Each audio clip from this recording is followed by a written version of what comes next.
Hello dear students, welcome you all to the 39th lecture of rural marketing, and today's topic of discussion is formation of a cooperative society, development of cooperatives in rural areas and cooperative movements in India. So first of all, let us learn that how the cooperative societies get registered and how to form it these societies. So first step or the first point here that as per the Cooperative Societies Act 1912, a cooperative society can be formed and it can be registered. For registration, at least 10% should be there, okay, who enter into a contract with a common economic objectives, and they should be related to farming or weaving or consuming, etc. And a joint application goes from those members side, and all the bylaws of the society should be mentioned there. What are those bylaws we will see in next slide, and it has to be submitted to the registrar of the cooperative society at the concerned state. In each state there is one registrar who is responsible or who can help in the registration of any cooperative. And after scrutiny of the application and this seeing all the bylaws of the company or the cooperative, registrar issue a certificate of registration. So what are the requirement for registration? First of all, application with the signature of all the members, at least minimum 10 members should be there. And the bylaws of the society contains name, address, and aim, objective of the society. Name, what is the name of the society? Where is the office? What is the purpose of that? And name, address, and occupation of all the members. See, occupation is very very important here. Next is mode of admitting a new member. If some new member want to enter in this cooperative society, what is the process of that? What is the mode of that? And how much is the share capital and how you will do its division? These all requirements should be there. All should be explained properly when you are submitting your application, joint application to the registrar. And if they are satisfied with all these things, they will issue you a certificate. Next point, and very very important from examination point of view, one essay type of question may come from this, that is evolution of cooperative in India. So first of all, let's see worldwide from where cooperatives started, then we will slowly come how it came in India. So first of all, the cooperative was started in Europe to serve the credit starved people in Europe as a self reliant, self managed people's movement with no rule for the government. Means they are self dependent and self managed. People themselves or the cooperative members themselves, they are managing the society, and there was no role of government. Then during the British time, they replicate the Raffian type cooperative movements in India to mitigate the miseries of poor farmers, particularly harassment of the money lenders. So, what is this Raffian principle? So, basically, Raffian was a mayor in Germany, and he was called the pioneer of cooperative also. So, his principle of basic principles of cooperative was that they established cooperative for saving and credit purpose. Okay, for the few principles like there is a common goal and social mission behind each cooperative, and it emphasizes more on people, and profit is important according to his principle because the cooperatives need to exist. They need to earn some profit for their existence, and decisions should be taken democratically in a cooperative. Members are also owners, therefore shared responsibility is there, and the cooperative must be able to count on the saving of the members in order to provide the loans. So those were the principles of Raffian type of cooperative movements which came first in India. Why? Because poor farmers they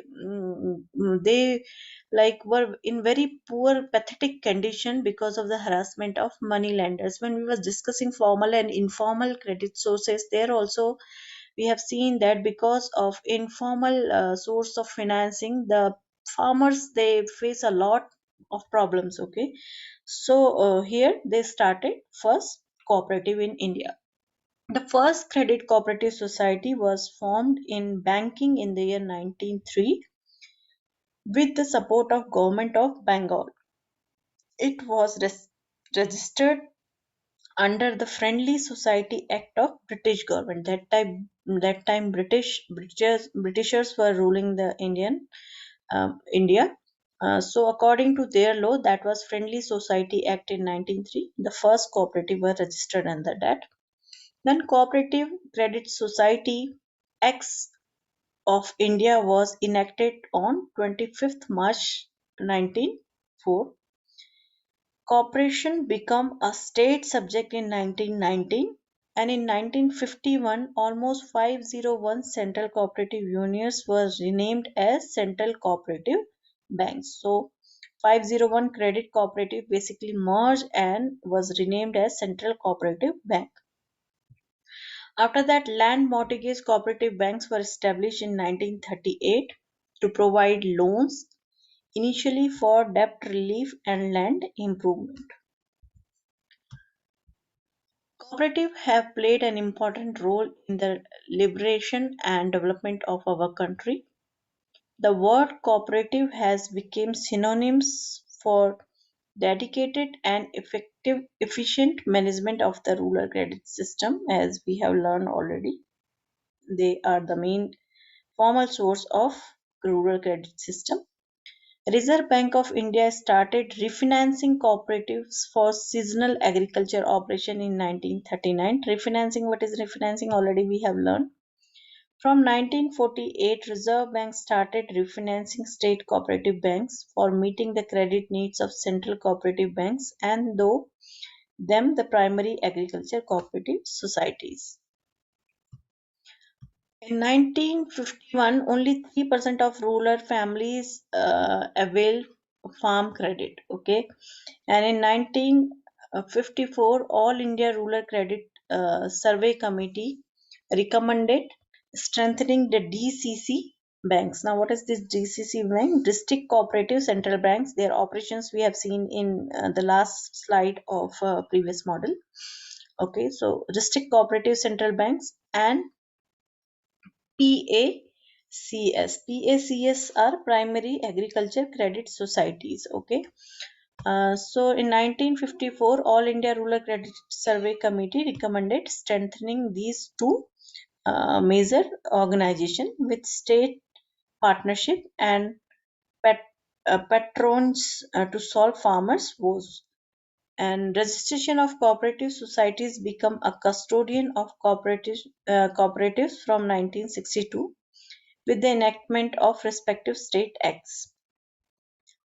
Reserve Bank introduced seasonality and scale of finance for crop lands and provided for conservation, rephase, and reschedule to tie over crop loss due to calamities. So, if there is a kind of loss because of natural calamities and all, so for that, Reserve Bank introduced seasonality and scale of financing for corp loans. Okay, cooperative loans should be provided if these kind of calamities happen.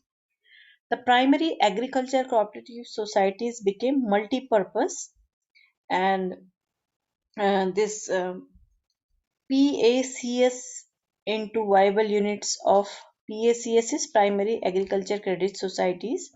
Okay, so it got reorganized into viable units like FSCS and LAMPS started under the action program of RBI from 1964.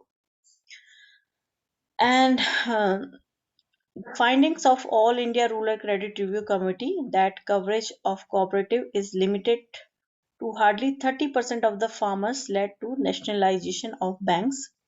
However, cooperatives have played a key role in meeting the credit needs of the weaker section of the farmers. So, still 30% farmers only are getting the benefits from the cooperatives. And but still, it is helping and playing a key role in meeting the credit needs of workers. And the establishment of regional rural banks from 1975 has not reduced the problem of rural credit because their reach is very limited, only 6%. So cooperatives have contributed their part in the implementation of 20-point program and integrated rural development program. This all we have learned in the first two modules. So though the cooperatives were lagging behind in rural credit till 1991, they regained their primary place with 62% share in the rural crop loans between 1991 to 2001. So this is how the cooperatives evolved in India from 1904 to 2001, and still in so many rural areas, the cooperatives are playing an important role in rural credit, providing the rural credit for the poor societies, poor farmers. So this topic is finished from my side. If you have any queries or if you are getting difficulty to understand it, you can ping me. I will send you some additional study material and it will help you. Thank you so much for watching today's video.